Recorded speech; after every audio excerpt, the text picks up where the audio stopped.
Hey everyone! Welcome back to our Hindi to English speaking course. आज हम सीखने वाले हैं how to talk about your friends in English. Friendship एक beautiful relation होता है और English में अपने friends के बारे में बात करना बहुत easy है. Let's learn some simple and fun sentences. On this digital board, देखते हैं कुछ examples. I have many friends.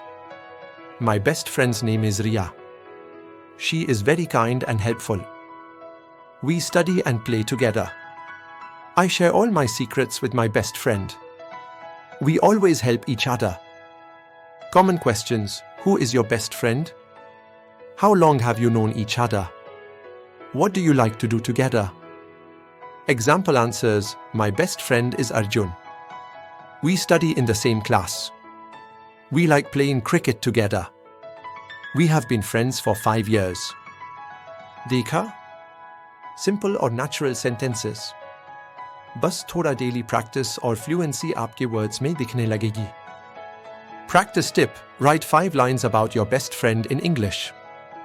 Speak them aloud daily, and you'll sound confident in real conversations.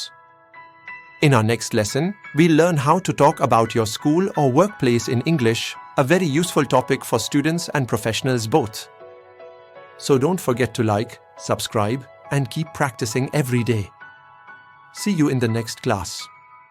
Bye-bye.